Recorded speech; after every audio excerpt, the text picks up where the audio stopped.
Before we get into today's show, let me tell you about the latest deal from Mike Lindell, MyPillow. Once again, the big box stores have canceled their orders simply because they don't agree with Mike Lindell's politics. They don't like it because he supports President Trump. Well, he's going to pass that savings on to you. No more middleman. And boy, does he have some great deals on the Giza Dream Sheets and the prevailed bed sheets. Listen to this. Giza Dream Queen Size, normally $139.98. Your wholesale price, $69.99 when you use promo code Joey. King size, only $79.99. The prevailed Queen Size, normally $89.98. Your wholesale price, $29.98 when you use promo code Joey. Just call 1-800-893-4059 or go to MyPillow.com. Always use promo code Joey. Free shipping options available. This allotment's not going to last very long. When they're gone, they're gone.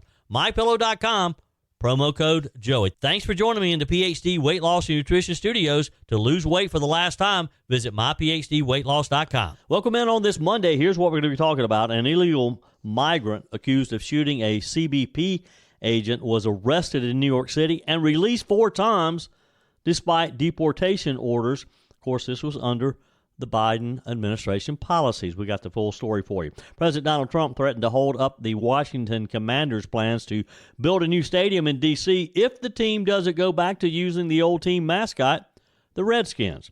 For all of you golf fans out there, Scotty Scheffler added another major to his record, winning the Open yesterday. But it was a moment while accepting the trophy, known as the Claret Jug, that has everyone talking. And over the weekend, Director of National Intelligence Tulsi Gabbard threatens prosecution against Obama administration officials for treasonous conspiracy. We have the details of a newly declassified report. I told you we'd be back. And ye shall know the truth, and the truth shall make you free. It's Joey Hudson. I wanted to name it the Joey Hudson bill, but, they don't allow you to put names on bills. But I wanted to call it the Joey Hudson bill because I know that one's been near and dear to you for a number of years. That's how it's done. Let your voice be heard. And the truth shall set you free. Here's Joey Hudson. President Donald Trump is demanding justice and accountability after an off-duty Customs and Border Protection officer was shot in the face during a botched robbery by a criminal illegal immigrant who had been released into the country by the Joe Biden administration, of course. The incident took place Saturday night. This was in Manhattan's Riverside Park. And according to police and federal officials, 21-year-old Miguel Francisco Mora Nunez, a Dominican national with a growing list of criminal charges and warrants, rode up to the officer with an accomplice on a motorized scooter and attempted to rob him at gunpoint. Didn't turn out too well. What followed was a shootout that left both the officer and the suspect wounded.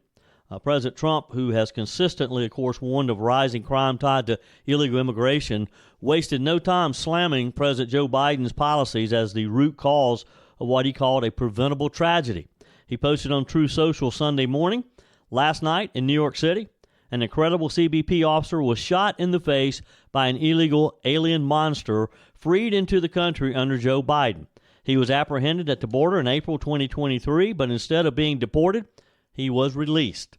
Homeland Security confirmed Nunez was arrested in April of 2023 by Border Patrol. It was near San Luis, Arizona, but instead of being deported, instead of just turning him around and sending him back, as law enforcement agencies recommended, he was released into the interior of the United States under the Biden administration policies to go wherever he wanted to go. And we didn't even know where he was. That release, Trump and others argue, was a devastating failure of leadership. Trump continued on True Social, the Democrats have flooded our nation with criminal invaders, and now they must all be thrown out or in some cases immediately prosecuted, and that we cannot take a chance that they're able to come back. That's how evil and dangerous they are. According to DHS, Mr. Nunez is wanted for kidnapping in Massachusetts and has a bench warrant in the Bronx. He has previous arrests for assault, robbery, stabbing, and violating a protection order, according to New York City Mayor Eric Adams. These crimes span multiple jurisdictions, and yet Nunez was walking the streets free until he tried to kill a federal officer. Now think about that for a minute. How is that even possible? How can Joe Biden and Kamala Harris even explain this? How can they justify this? I mean, I get it. that maybe you're liberal and you just feel like you have a bleeding heart and you think that, anybody who wants to come to our country to improve their lives, let them come. But to welcome criminals like this, to welcome someone who evidently is accused of being kidnapping somebody in Massachusetts, to welcome somebody and allowing someone just to run loose who has a bench warrant out in the Bronx for assault, robbery, stabbing, violating a protection order. How do you do that? How do you justify that? This, Trump supporters argue, is not just a policy oversight. It's criminal negligence by the Biden White House. So here's what we know. Authorities say that the off-duty officer was sitting along in the park when Nunes and another individual approached and attempted to rob him. Of course, obviously not knowing that he was a federal law enforcement officer. The officer, reportedly outnumbered and surprised, drew his firearm and engaged the suspects in a firefight, despite taking a gunshot to the face. Video surveillance shows that the confrontation. The officer, seriously wounded, still managed to shoot Nunes multiple times, strike him in the groin and the leg. Nunes then fled the scene and later walked into a local hospital where he was finally taken into custody. Trump wrote, the officer bravely fought off his attacker despite his wounds, demonstrating enormous skill and courage. Police say that the officer is expected to survive and recover from his injuries. The second suspect fled the scene and is still at large. The second question I have is, how did this guy get a gun? It's bad enough that he's running loose in our country, but he's armed too. He has a gun that he's able to shoot, and fortunately could have killed this federal law enforcement officer. ICE has now lodged a detainer against Nunes, and I don't think Mr. Nunes is going to be turned loose again. Do you? This just is a reminder of President Trump's federal immigration enforcement, and it's going to take over this case once state charges are processed. Critics point out that this step after the fact doesn't change what happened or how it could have been avoided. Because if the Biden administration had done what it should have done, protect American citizens, this CBP officer wouldn't be in the hospital tonight. Nunes had been known to federal authorities for a while now. Again, he had a kidnapping warrant, a history of assault, and was already violating terms of previous arrest. But yet, Joe Biden kept turning him loose. The Biden administration was more lenient. He remained in the country, free to travel around state lines, accumulate more charges, and ultimately endanger American lives. But that was okay, because Kamala Harris was down in South America or somewhere trying to get to the root causes of the border issues. This shooting, of course, has reignited demands for a crackdown on sanctuary cities like New York, tighter immigration controls, and a return to the Trump-era border policies like Remain in Mexico and Title 42. I don't think President Trump is going to have any pushback on being able to continue to build that wall that he got funding for as a result of funding the big, beautiful bill. New York City Mayor Eric Adams confirmed Nunes' extensive criminal history at a press conference on Sunday, but stopped short of criticizing federal policies or the administration's, the Biden administration's release of the suspect. Adams said, he has inflicted violence in our city. Once he is charged for last night's crimes, we will be able to add attempted murder to his rap sheet. Well, that's great, Mr. Mayor. But if you're not able to, if you're not willing to do something about that, if you're going to continue to go along with what Joe Biden would have wanted you to do and just release him again, doesn't matter what he's charged with. Doesn't matter what he's accused of. That answer from the mayor is not satisfactory to a lot of people who are critical of New York's sanctuary city status, who say that the city's sanctuary policies and refusal to cooperate with ICE directly contribute to this crisis and allow this guy to do this. One NYPD union leader said this should have never happened. The federal government and local officials alike dropped the ball. Now one of our own is fighting for his life. As details continue to emerge, prominent Democrats have remained largely silent about how Nunes was able to enter and remain in the country despite being a known criminal. This is what America under Biden looks like, said Representative Elise Stefanik, who sits on the House Intelligence Committee. An officer nearly killed in cold blood by someone who never should have been here. We need a full investigation in who authorized his release.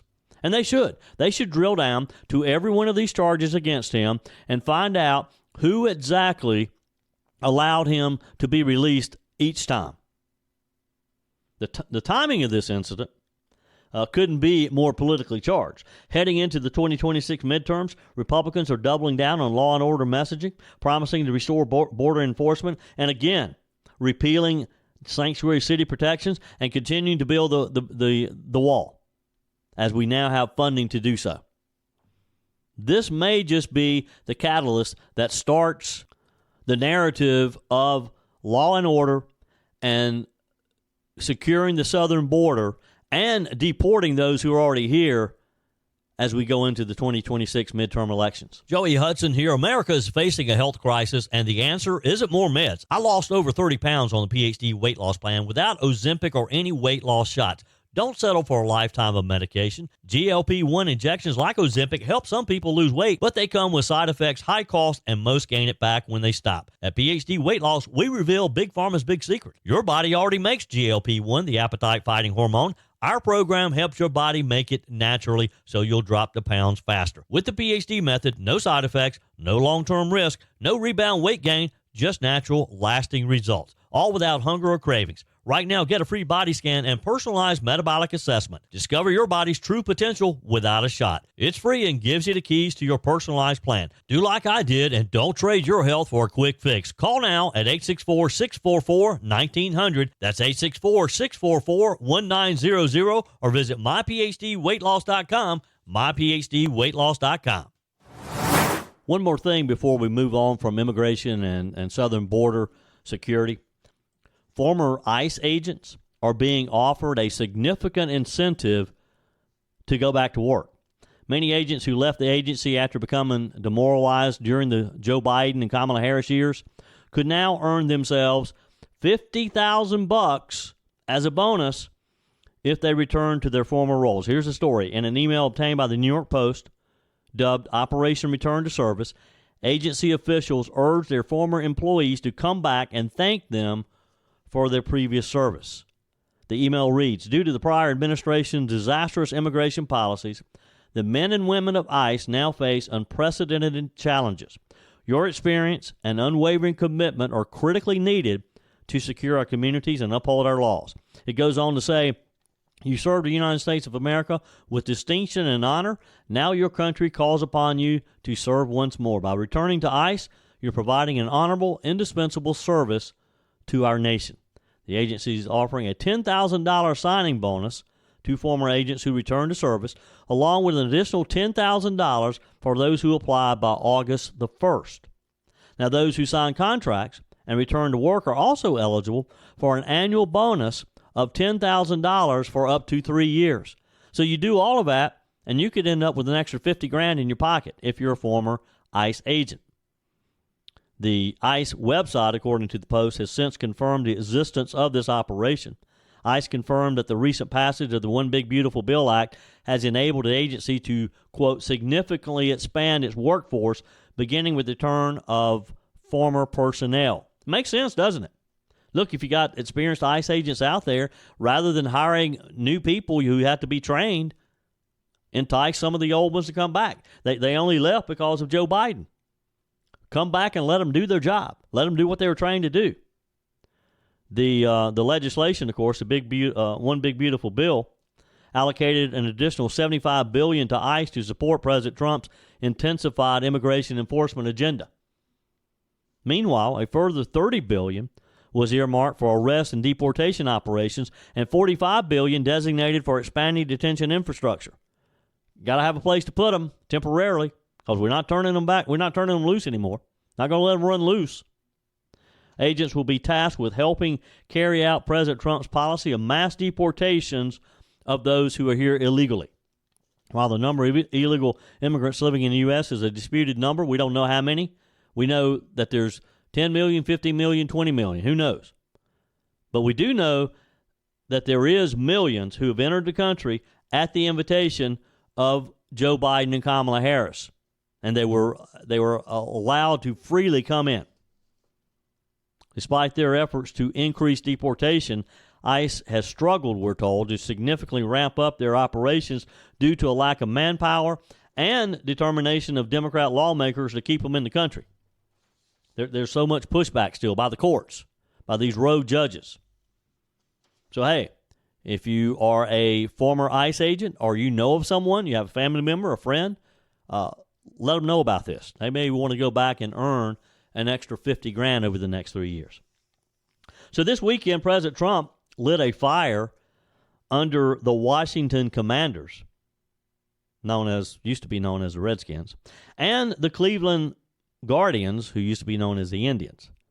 And honestly, you saw it coming, didn't you? You knew this was going to come up. So here's the deal. Here's the story. President Trump basically told the Commanders, you want a big, shiny new stadium in D.C., which they do. Great, but only if you ditch the Commander's name and bring back the Washington Redskins. He posted that on True Social. His exact words, if they don't change the name back to the original Washington Redskins, I won't make a deal for them to build a stadium in Washington. Now, let's pause for a second here. Let's think about this. This is the President of the United States. You would think he has more to be concerned about than a football stadium in Washington, D.C. But look, that's important. It's the message that's important. He didn't stop there, though. Trump went after the Cleveland Guardians, too. I mean, both of these teams, in the height of the woke agenda, when everybody was racing around the country, changing names on buildings, in some cases taking down statues, changing their names, like they were too afraid that the Redskins was going to offend the Indians, I guess. And the Cleveland Guardians, what's the Guardian anyway? I mean, that is just crazy. So Trump went after Cleveland as well, saying that they should roll back their name too. He even claimed team owner Matt Dolan keeps losing elections because of it. Now, I don't know about that, but Trump being Trump, he caps it off with a new slogan, Make Indians Great Again. Yes, MIGA. So what's the reaction? Well, let's start with the Commanders, or the Redskins. Their owner, Josh Harris, actually met with Trump not too long ago in the Oval Office, we're told. They were talking about the RFK Stadium site and all the political wheels turning to get a new stadium built. But now, Harris says no. Mr. Harris says they're not going to change their name back. In fact, he told Fox News the name Commanders has actually caught on. He claims that players are leaning into it. He claims that the military community loves it. He claims that business is embracing it. He says they're going to move forward and they're going to remain the Commanders. Wow. So it's a hard no on Redskins from the folks who actually run the team, and I guess would ultimately be able to have to make that decision. As for Cleveland, Guardians president Chris Antonetti said pretty much the same thing. They're not looking backwards. He says the Guardians name is here to stay. It's been for 4 years. They built a whole new brand around it. They're not changing course just because President Trump dropped a truth bomb. But this isn't just about branding or marketing, is it? This is about a bigger cultural moment, the whole woke versus tradition debate. You've got Republicans in Congress, like Senator Steve Daines from Montana, who've already said they want the old Redskins logo back, not just for nostalgia, but as a way to honor Native American heritage. In fact, some Native leaders, including members of the Blackfeet Nation, have written letters supporting the return of the old name and logo. They say it was never about offense, it was about representation. Daines even called the previous rebranding a case of woke gone wrong and said bringing back the old name could even help funnel money into Native youth sports programs. That's what the negotiations are about, trying to strike a balance between honoring heritage and keeping the NFL happy. But evidently, the Commanders aren't interested. They're not biting. We'll see. Who wants to bet on Donald Trump eventually winning this one? Text me, email me, joey@joeyhudson.com. On the text line, Faye says, Joey, did you hear what Greg Gutfeld said about the Democrat Party? He said it's like watching Jaws and rooting for the shark. This is truth. You're so right. Faye, thanks for sending that. Director of National Intelligence Tulsi Gabbard called for several Obama administration officials to face criminal prosecution for participating in a treasonous conspiracy surrounding the 2016 election. On Friday afternoon, she revealed this. The latest example of the Trump administration targeting critics of the president, some in the left, in the mainstream media, saying that we just need to leave this alone. Now, 2016 is past. We're done with that. In a newly declassified report, Ms. Gabbard alleged that officials manipulated and withheld key intelligence from the public related to the possibility of Russian interference in the election. We know that to be true, don't we? We know that they withheld key information. Let me digress here for a moment. Have you seen the video that President Trump released on Truth Social yesterday? It's an AI video, and it has a lot of people. It opens up with real video clips of people like former Speaker Nancy Pelosi and a lot of Democrats saying no one is above the law. They just say it over and over. You know how they do these montages? So you've got all these Democrats saying, even Letitia James, saying no one's above the law. Then you cut to a scene of President Trump and Barack Obama sitting in the Oval Office when FBI agents come in from behind him, grab his arms, put them behind him, and put him in handcuffs. And Donald Trump's just sitting there smiling. That has just taken over social media. And it's all because of this story that started to gain traction over the weekend with Ms. Gabbard on Friday making the allegations or saying that she's going to refer this for further criminal investigation. Gabbard said that she would provide all the related documents to the Justice Department to, quote, deliver the accountability that President Trump, his family, and the American people deserve. In a statement, she said, no matter how powerful, every person involved in this conspiracy must be investigated, prosecuted to the fullest extent of the law to ensure nothing like this ever happens again. Now, Hillary Clinton and the Democrats, everybody who was involved in that whole Russia collusion story, they thought it was done. They thought it was over, that it was past, and that they had survived. Maybe not so. I don't know. What do you think? Should we continue pursuing a criminal investigation of Hillary Clinton and Barack Obama? He was probably involved, of exactly what happened that allowed the whole Russia collusion story to gain ground. Remember how much time we spent on that in 2016? And Trump still won. The memo names former National Intelligence Director James Clapper, former CIA Director John Brennan, and former FBI Director James Comey, among others, allegedly involved in the White House's review of possible Russian meddling in the election. The president has repeatedly criticized former intelligence officials for their efforts to probe the Kremlin's possible attempts to interfere in American politics. Trump, of course, has accused Comey of leading a corrupt and vicious witch hunt that tried to derail him. He has stripped security clearances from prominent Obama and Biden-era officials and has long promised investigations into public figures that he thinks we should look into that was part of the whole Russia collusion effort. Back in the spring, in April, President Trump ordered an investigation into Christopher Krebs, who ran Trump's Cybersecurity and Infrastructure Security Agency during his first term and prominently pushed back against Trump's stolen 2020 election mythology.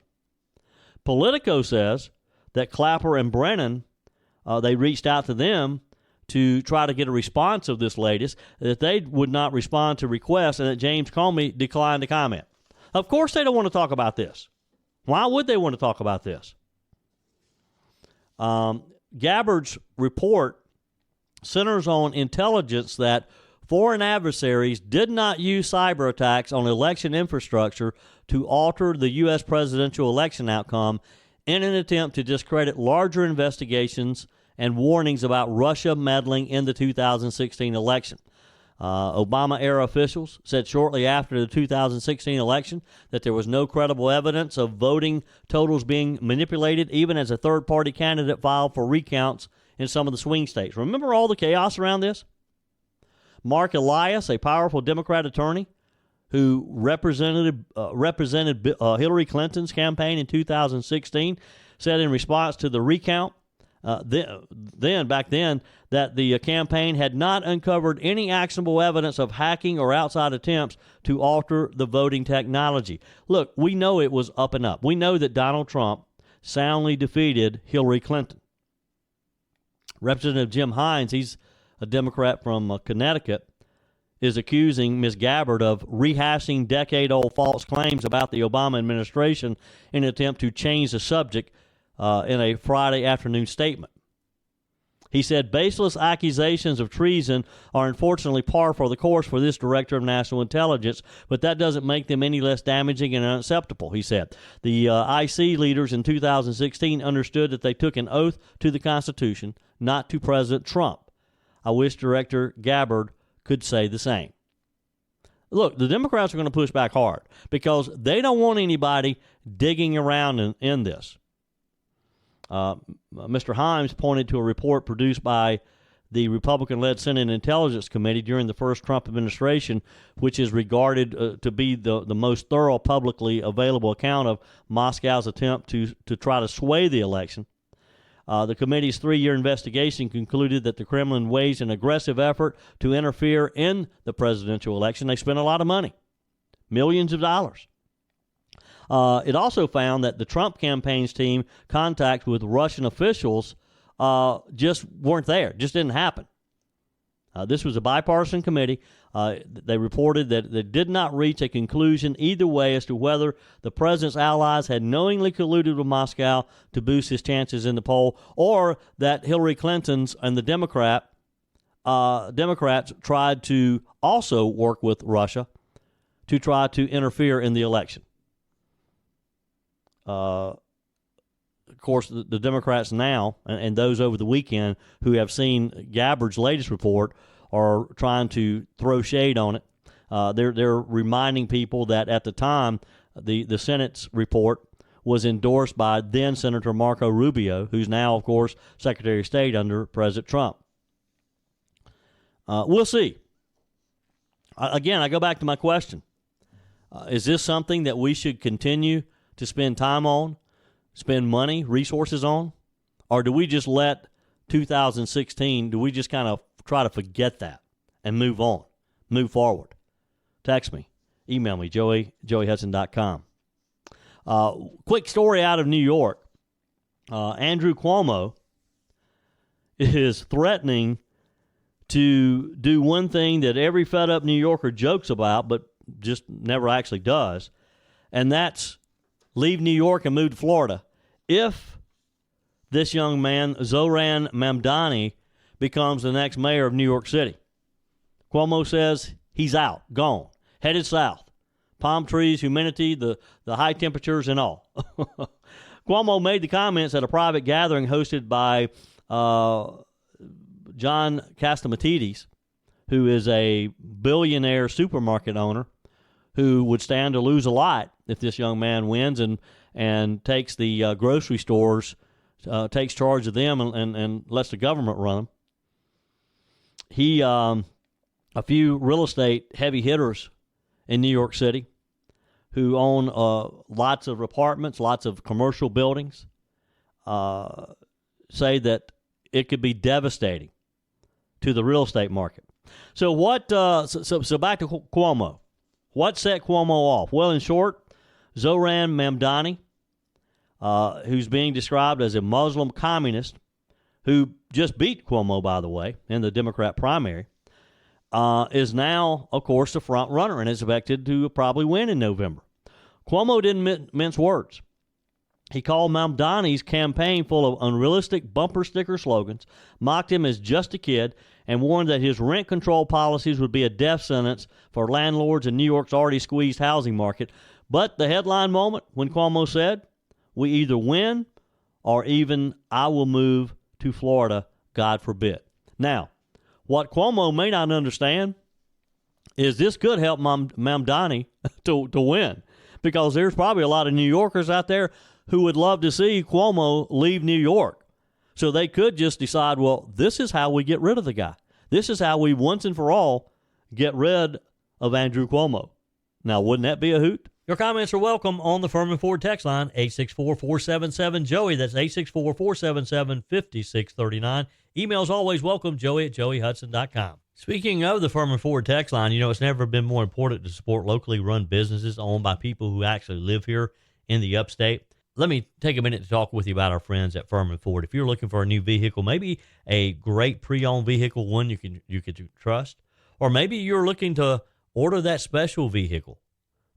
Either way, if you want a new one, a brand new one, or a pre-owned that you can trust, the folks at Furman Ford, they're there to help you. Their name is on the sign because their name is on the line, because every single transaction is important to them. Jim Furman, Matthew Furman. They do business the right way. When you stop by, when you give them a call, or maybe when you just send them a quick email, you're always going to have access to a member of the Furman Ford family. And by the way, they also offer great service, and you're not going to have to wait weeks and weeks to get it done. And you do not have had to purchase your vehicle at Furman Ford. Doesn't even have to be a Ford. They service all makes and models. Visit my friends at Furman Ford online at furmanford.com, furmanford.com. All right, for all of you who will indulge me for a moment, those of you who are golf fans, or maybe just a fan of class, of humility, good old-fashioned family values, then yesterday was one for the scrapbook. Scotty Scheffler, remember the name? Because he's quickly carving his way into golf's Mount Rushmore. What a fine young man. The world number one golfer, dominated again this weekend, cruising to a victory yesterday at the Open, or you may remember it as the British Open. Now they're just calling it the Open. It was a championship in beautiful Northern Ireland. The Royal Portrush was the stage. And, of course, in addition to millions of dollars for the grand prize, also the claret jug. And Scheffler made it look like it was a piece of cake. But here's the thing that makes this story more than just a sports headline or something about golf, and more than just another trophy on the mantle. After wrapping up his second major championship this year, his second, now, again, if you're not a golf fan, you may not just realize how big that is to win two majors in 1 year, but that's a big deal. Scotty Scheffler wasn't rushing to pop the champagne or to celebrate in some ritzy clubhouse. He was rushing to the 18th green, trophy in hand, to scoop up his 1-year-old son, Bennett. And we saw Bennett. We met Bennett back last year, right after he was born, when his dad had won another tournament. Bennett has always been there after his dad wins these tournaments. Now, Bennett was trying to make his way up a grassy hill to the 18th green because he saw his dad up there. And the cameras happened to see Bennett trying to do this. And here you got this little guy trying to run up this hill. He can barely walk. You know how toddlers are at that age, just over a year old. And he took a tumble. He was down on all fours. Now, it was nice, lush, soft grass, so there was no chance that Bennett was going to hurt himself. But you could hear the crowd just sigh. They got quiet when this little guy just fell, trying to see his dad. He never took his eyes off his dad. He's on his stomach looking up and still seeing his dad up there. And that's when Scotty Scheffler, the champion of the world, with claret jug in hand, walks over, bent down, and picked his little guy up in front of a cheering gallery and a worldwide television audience. It was just seen as one of golf's most dominant performances of the season. And I think what makes it even more important is that, unlike other sports, golf has kind of maintained some dignity. They haven't fallen into all of the woke stuff that the NBA and some of these, even NFL, and, you don't see them taking a knee during the national anthem or anything like that. This was good stuff, folks. Even if you're not a golf fan necessarily, this is the kind of moment that you don't just watch, you kind of feel it. You live it right there with them, seeing this little guy trying to get to his dad who's just won a big trophy and millions of dollars. Of course, the millions of dollars doesn't mean anything to little Bennett right now. So you can have your sports dynasties, your big money endorsements, all that comes with that. But this is what America and the world roots for. A man who wins on the course, but never forgets what truly matters off of the court. And let's be honest, Scottie Scheffler's season has been nothing short of jaw-dropping. 4 wins on the PGA Tour, including the Byron Nelson, the PGA Championship at Quail Hollow. He's top 25 in every event he's played this season. 12 top 10 finishes, $16.1 million in official winnings. I don't know how much he added to that over the weekend. And he's leading the FedEx Cup standings by a mile. No one's even close. The next closest, Roy McIlroy, who was in his hometown playing over the weekend, just couldn't quite catch up with Scottie Scheffler. But even with all that, the headlines that really stick aren't necessarily about the scorecard. They're about dad smiling at his son and just being so proud with the trophy in hand, kind of just taking in the moment of little Bennett trying to make it up on that green. There's a verse in Proverbs that says, children's children are the crown of old men, and the glory of children is their father. And I'd say right now, little Bennett's got a front row seat to watching his dad become both champion and his hero. There's just something reassuring about Scottie Scheffler. He's not chasing fame or flash. I'm sure that's part of it, but you see a guy, he's grounded. He talks openly about his faith. He's honest about how being number one in the world doesn't automatically make life fulfilling. He knows that there's more to life than trophies, and maybe that's exactly why he keeps winning them. Now, it's easy also to have that attitude when you're in a position that he's in. He'll never have to worry about money again in his life. But there's still that one trophy that he's eyeing, of course, and that's the U.S. Open. He hasn't won that yet. But at this rate, he will.